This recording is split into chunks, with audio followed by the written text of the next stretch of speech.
Diputado, le quería consultar, bueno, ¿cuál es la importancia política de lo que sucedió hoy en la Cámara de Diputados? La importancia significativa de lo que pasó hoy, que es que rechazamos el decreto de necesidad de urgencia que hizo el gobierno, aumentando 100.000 millones de pesos para los servicios de inteligencia, para la Secretaría de Inteligencia del Estado, gastos reservados que no tienen control.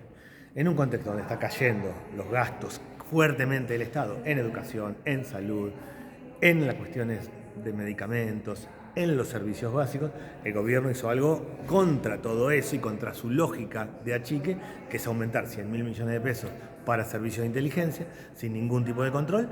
Logramos una mayoría de 156 diputados que votamos en contra de distintos espacios políticos. Es un avance, claro, es poner un límite, eso no puede pasar. ¿Cuál va a ser entonces, para que quede clara la función de la bicameral recientemente conformada con la presidencia de Martín Lustó, ¿no? ¿Serían estos gastos que ya se gastaron? Claro, hay dos cosas acá. El decreto sigue vigente, por más que nosotros lo rechazamos en la Cámara de Diputados, porque tiene que tener el rechazo del Senado.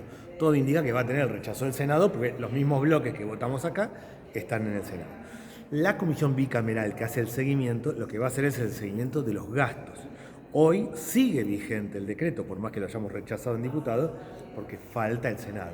Son dos tareas distintas. Una el Senado, para que se anule el decreto claramente, y otra la bicameral, para evaluar este y todos los decretos que se ha gastado y cómo se ha gastado. Y entonces, de llegar a ser rechazado, ¿cuáles son las consecuencias que podría tener que sea totalmente rechazado en Senado y que, bueno, la comisión bicameral analice esos gastos y si no fueron bien utilizados, por ejemplo? Si el Senado lo rechaza, quiere decir que deja de tener vigencia, Sí. y entonces claramente esa nueva partida de 100.000 millones de pesos se anula, queda ahí.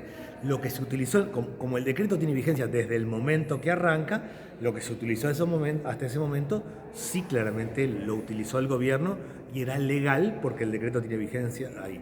Cómo se utilizó, si se utilizó bien o mal, es lo que va a controlar la comisión bicameral. Pero claramente, si el Senado lo rechaza, deja de tener vigencia a partir de ese momento el decreto, y va a tener vigencia desde que arrancó hasta que lo rechace el Senado, pues hacen falta las dos cámaras para rechazarlo. Y de haberse utilizado mal los fondos, ¿cuál es la consecuencia? Porque, bueno, para entender cuál es la función de una bicameral que investiga, ¿no? Por ejemplo, en este caso, fondos. La bicameral tiene dos tareas. Uno es investigar y evaluar. Si investiga y efectivamente han sido correctos los gastos, queda ahí, punto. Si no, tiene la posibilidad de encarar un sistema de auditoría y de control con los organismos que corresponden. Pero primero tiene que evaluar y auditar. Todas las informaciones periodísticas dicen que hasta acá se gastó el 80% de esos 100.000 millones de pesos. No lo sabemos objetivamente, y sí va a tener la obligación el gobierno de darle la información a la bicameral. Muchas gracias.